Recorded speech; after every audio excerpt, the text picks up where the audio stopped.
of things. So Alexis is going to be monitoring the chat. Feel free to throw questions in the chat as we go. And I'm just gonna kind of run through a bunch of things. So, you will get a PDF of this PowerPoint presentation. And so don't feel like you have to take any notes, just kind of take it all in. We're going to start just by noting this quote. I'm not going to read slides to people, but I think this is a good quote and questions to think about with your staff.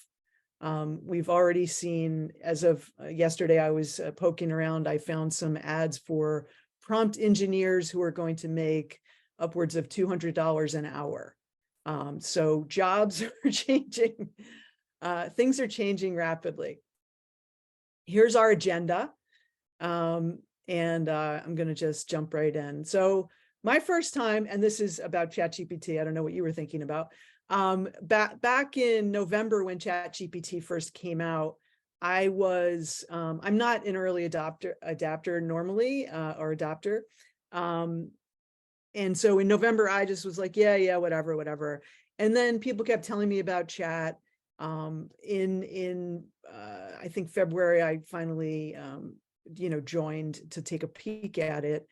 And in March, really my true first experience with chat, I was working at a charter school in Rochester that was going through something that a lot of schools are going through, which is they've been trying to transition from balanced literacy to the science of reading. And one of their challenges is a lot of their materials are not phonics aligned. They have a lot of leveled readers for students, but they don't have a lot of decodable texts for students.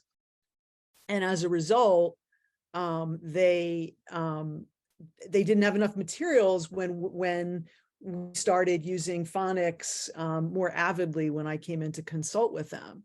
And I was thinking about ChatGPT, and it occurred to me that ChatGPT might be able to help with this. So what I did was I tried this, and I'm going to show you exactly what I did in ChatGPT. Oops, let me open that one. I just simply asked it, can you write a 100 to 200 word decodable text using short vowel sounds for first graders? And in 6 seconds, it gave me one. And you'll notice that it gave me a paragraph that uses short vowel sounds, and then it explained the words that use the short vowel sounds. So if you think about this, just this alone, if you are looking for materials that you can use in the classroom to support what you're doing for free, you don't have to pay some kind of curriculum, some publisher, a ton of money. Teachers can customize decodable texts based on student interest, based on their reading level, based on the phonics, lesson that you're doing in any given day. So this was kind of mind-blowing for me, and it just got me going really deeply into what chat could do and what the potential of this tool was.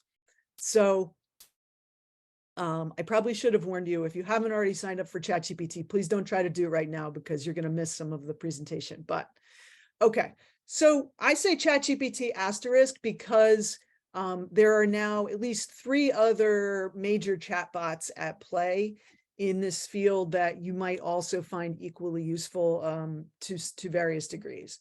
So Bard, as you may know, is the Google version of a chatbot, and I'm going to be demonstrating that as well.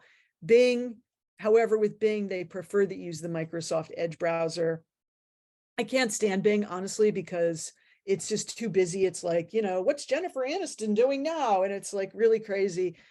So I kind of avoid it, although I think Bing could be interesting if they would calm things down a little bit, because apparently they pull from the internet currently, whereas ChatGPT has only scraped data since September of 2021.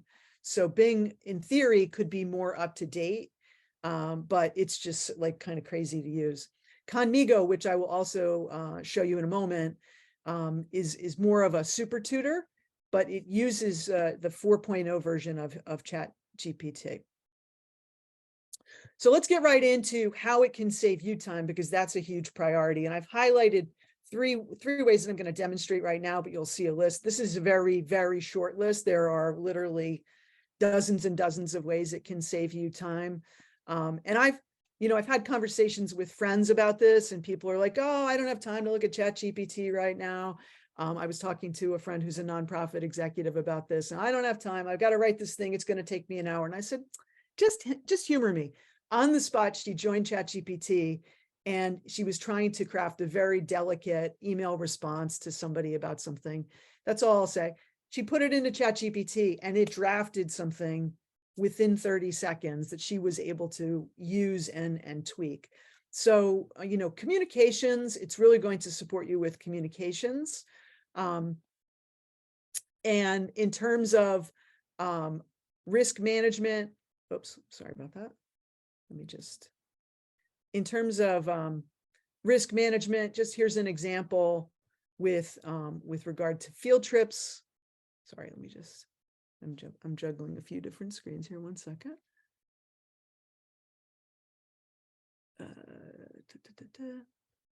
Okay. This is the tricky part.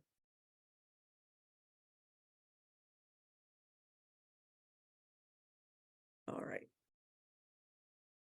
So here we are in chat, and you just put in a request. You are a risk management expert. Analyze the risks for a school taking a field trip to the Met Museum in New York City.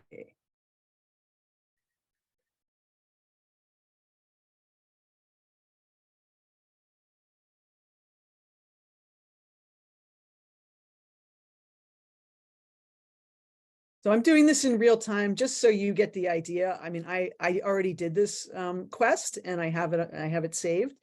But I wanted you to see just how quick this is.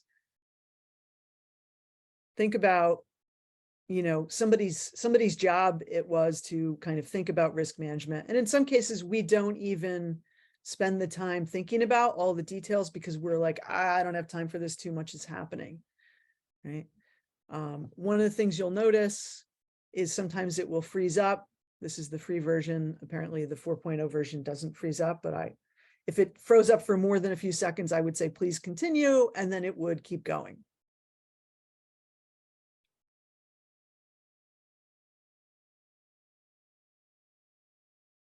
And once you get the risk assessment in this same thread, you can, based on this information, ask it to please write an email message to parents, guardians about this trip from the principal.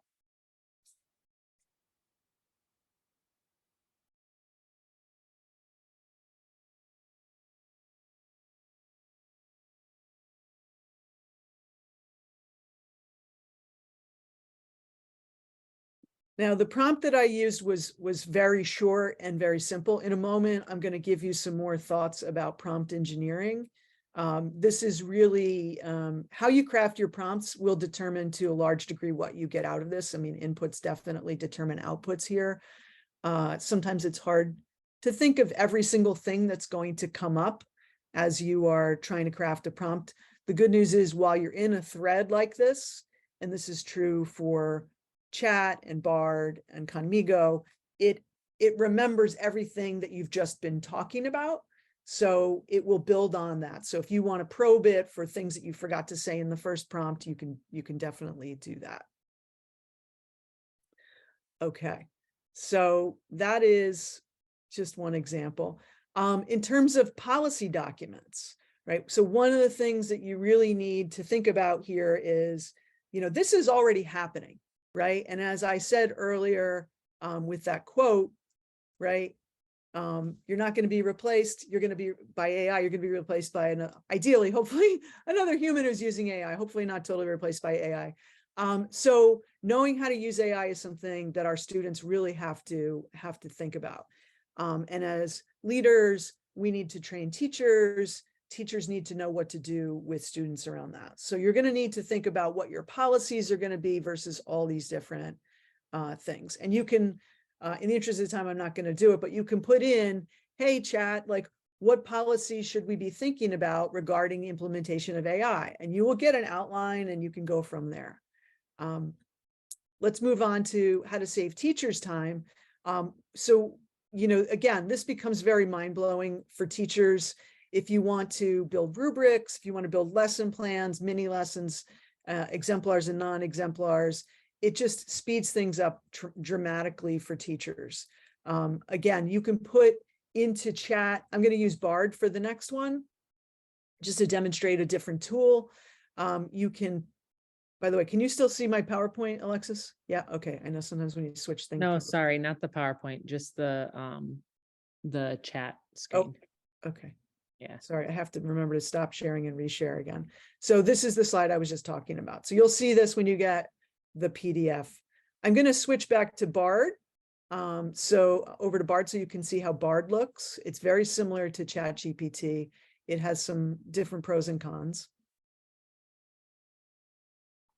Bard is still in beta. It's available to everybody who is 18 or older.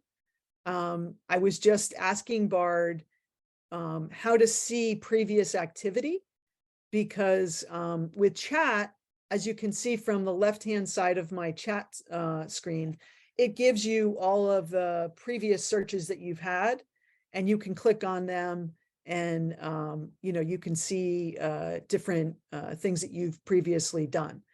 With Bard, right now, it has a thing called Bard Activity, and it'll list all the things that you were searching for, but it doesn't give you the content.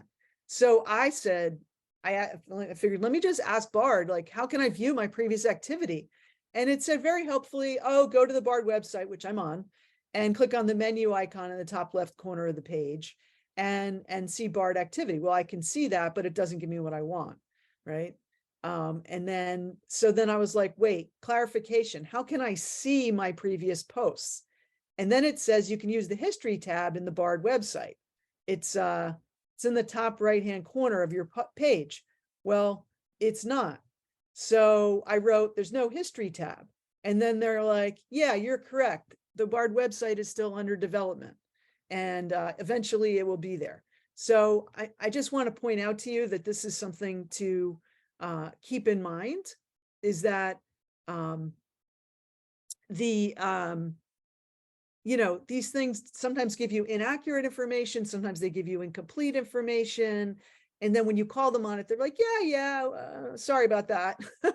So it's really important to push it, to vet all the content that you get out of it, and so forth. So I'm going to just quickly model, right? You are an instructional expert. I find that you get better information if you give it a role.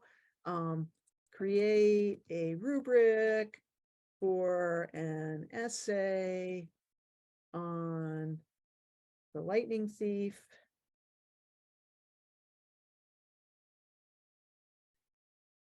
Talking about the theme for 6th grade level. I'm going to give it a few parameters. Use 5 main criteria and see what happens.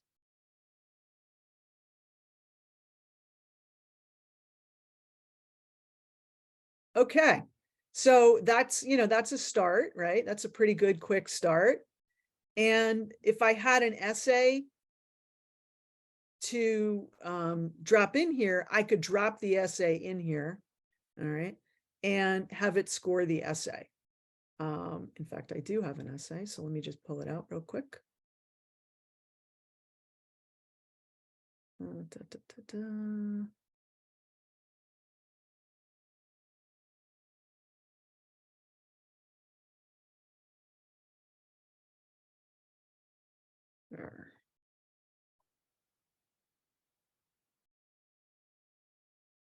Okay, so I had another tool generate an essay. And I'm going to drop that in to my Bard. Please score the following essay based on this rubric.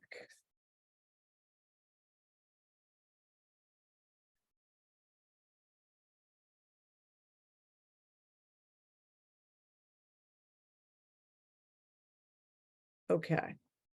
Now I could push it to say, give it numbers, values, etc. But again, you can see just how amazing, how quick this is. For teachers, this is going to be a game changer when it comes to scoring. The other thing is you can put in your own rubric, right? If you've already got one pre-made and say, score this based on that. I mean, it's just fantastic. That being said, teachers are going to need support around how to do this and how to craft prompts that will be most effective for what they're trying to accomplish. And you're going to need somebody with some expertise to support them on thinking through what should be in the rubric. I kind of glossed over, what was in that rubric that was presented. Didn't really analyze it myself just because I wanted to demonstrate the mechanics of this.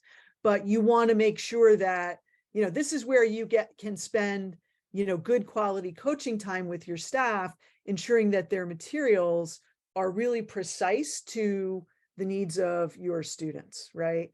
And which takes us to another point, which is ultimately what we want to get to is, how do we ensure that our students are learning, right? And how do we balance the need for them to master these AI skills with the need to learn content and critical thinking skills? Just a quick update on student access, right? As of this minute, you have to be 18 or older to use ChatGPT or Bard, okay? However, they are planning to integrate Bard into all the Google Suite. So if you use Google Suite, it's going to be baked into that. However, because your students presumably have school-based Google accounts, you would restrict their access because they're under 18 until that is provided or authorized by Google or by you. Eventually they're going to be able to use it in class. Currently, my advice is to model and facilitate the use of these tools in class, projected on a screen where students can see them, and we'll help you work with them. And I'll get into in a moment just a couple quick things about that. But we should assume that students are using it on their phones and at home. And if you plan homework assignments, you got to think that they're probably going to be using ChatGPT. They probably already are for anything that you send home. So it really changes the game in terms of assignments that we give. All right. So one of the first things that we want to do in order to ensure that students are effectively using these tools is to teach them explicitly how to do prompt engineering, how to evaluate their output, and give them a grade on how well they evaluate and fact check their work. There's a great book that I highly recommend you get copies of immediately called The AI Classroom. It's a guide that came out literally in April and just like it's up to the minute. And they recommend this approach for prompt engineering. I'm not going to read this slide to you again. You're going to get this in a PDF, but it talks about how do you prepare the prompt and then how do you edit the output and really evaluate the results that you get. Another thing that's, I think, really important is engaging students in the work using it and debating its merits. An educator named Steve Dembo, who works at Quest Academy, I believe it's in Ohio, wrote a case study that's in that book that I just mentioned. And what he did in his case study is he had 4 groups of students, and this is a very tech-oriented school. He had 4 groups of students working on an essay about a text that they had read. One group, he said, basically choose your group. The first group, you're going to write it totally on your own, the essay. Second group, you can use chat for pre-writing, but not for anything else. Third group, you can use it for editing after you've written the essay yourself. And the fourth group, you can only use ChatGPT to write your essay. And then when they were done, he asked the students to self-evaluate their work. And then they had a discussion. Then he took the 4 essays that were written as kind of group work and handed them off anonymously to his second class section and asked those students to evaluate the work. And when they did that, which of the 4 essays do you think the students thought was the best? The one that was written by the students totally, pre-writing only, post-writing only, or ChatGPT only? Drop in the chat what you think. I'm very curious to know what people think about this.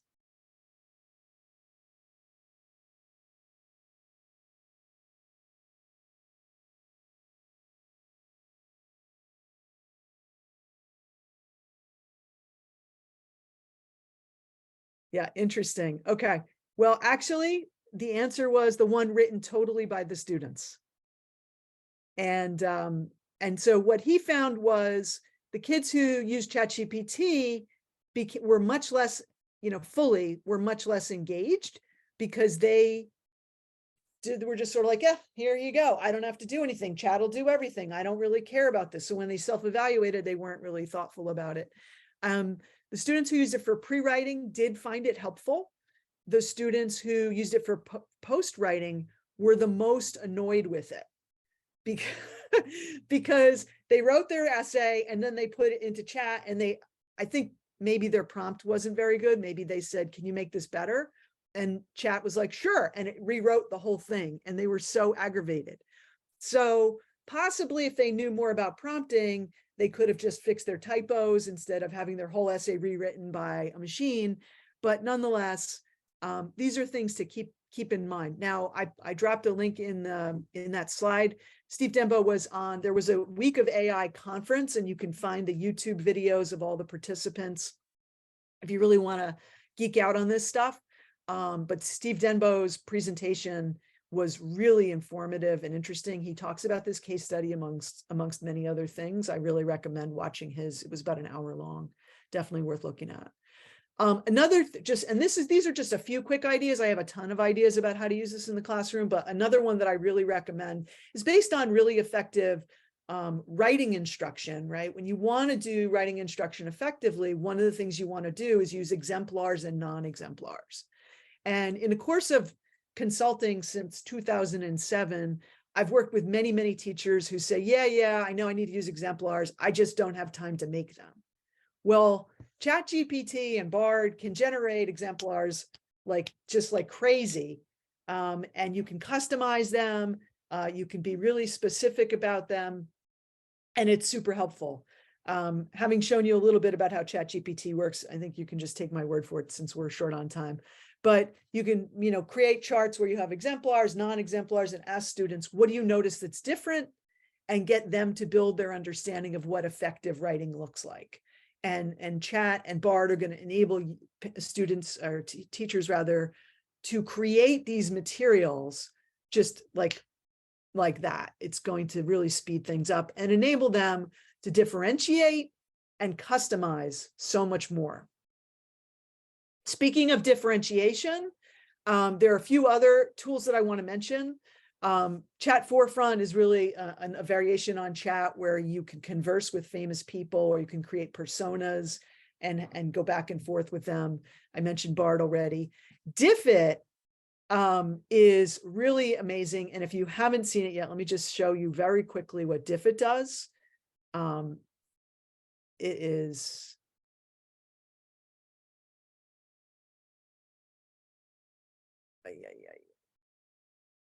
There we go. Okay, let me reshare my screen. So Diffit is still in beta. They're taking input from people. I had an hour-long Zoom meeting with the guys who are running Diffit to give them advice about what to do here. Again, I'm a little obsessed with the Lightning Thief right now. So I'm going to put in, you can put in anything in this search engine and it will find you. I'm going to put themes in the Lightning Thief.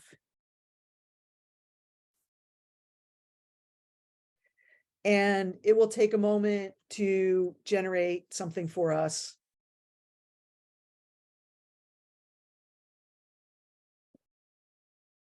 You can use a URL, you can drop a PDF in there, you can drop a text in there. You're going to be able to print various sections. You can open it with Google Docs. You can translate it into this many languages. So if you're working with ESL, this is going to really help. You can change it from second grade level all the way up to above 11th grade. All right. And so it came up with this text. Now, what you're going to notice is it will give you a summary of said text. It will give you key vocabulary words with a sentence that uses context. Very helpful for those of you who are familiar with my work on literacy consulting. I always recommend introducing vocabulary with sentences that use context clues so that students can infer the meaning of the word. It's giving you multiple choice questions. You can generate more. This section I discussed with the founders. They're going to start to enable people to select standards for multiple choice questions that they want to target. So if you want to work on reading standard number 1, you're going to be able to have a pull down menu where it's then going to generate reading standard number 1 questions for the particular text. So I encourage you, if you check this out, to go to the share button and give them feedback and ideas. They're very open to ideas. And again, you can put it, say if you wanted to make this to second grade level reading, it will take the same text and put it on the second grade level. So you can use this tool to differentiate any number of materials that you want, to. And again, you can translate it into different languages. So this is going to be a very helpful tool for people. Alexis, is there anything in the chat that I need to know about? No. Okay, great.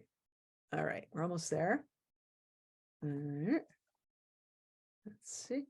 Oh, and Conmigo. I was going to show you Conmigo. So let me show you Conmigo very quickly. Conmigo is the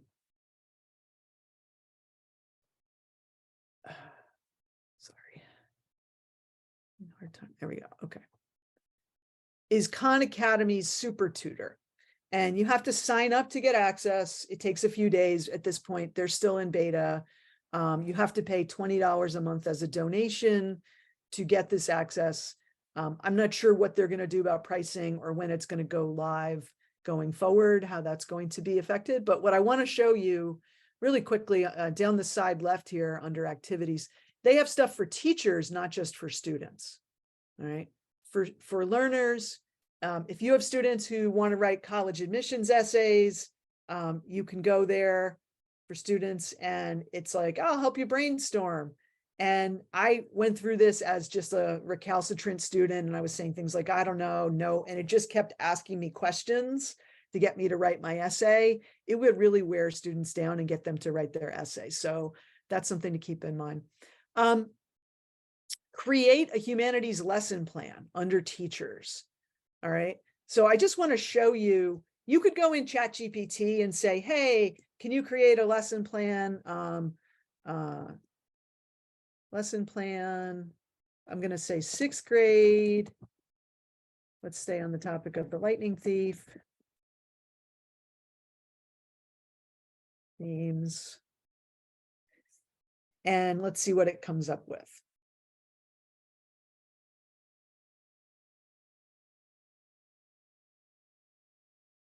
So it's very question oriented. And this is what I love about this is especially if you're working with teachers who don't have a lot of teaching experience, they don't know what questions to ask when they're crafting a lesson plan.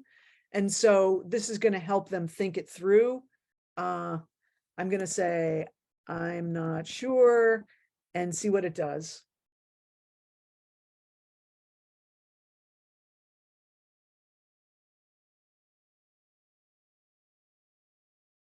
Okay, so then, well, we could just draft something or we can customize the plan by having you answer a few questions.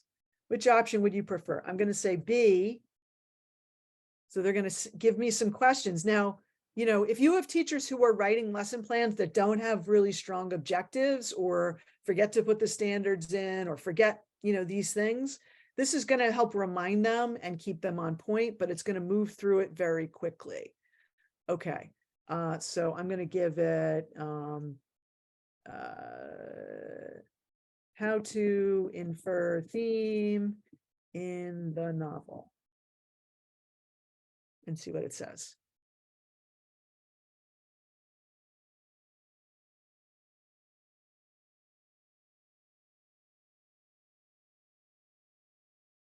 And then it's giving me, what types of assessment would you like to use? Do you want to use hands-on activities? You can choose which ones.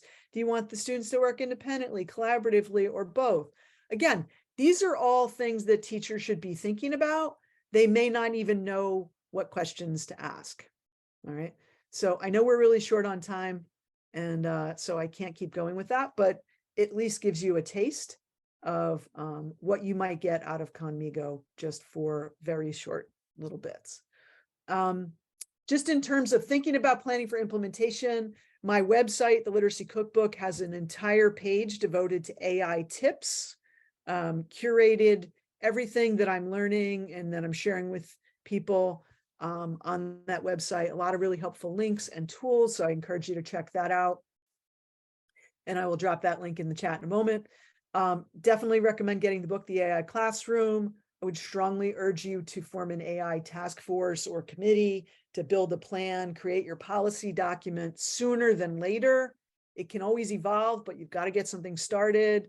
And then, you know, plan your training.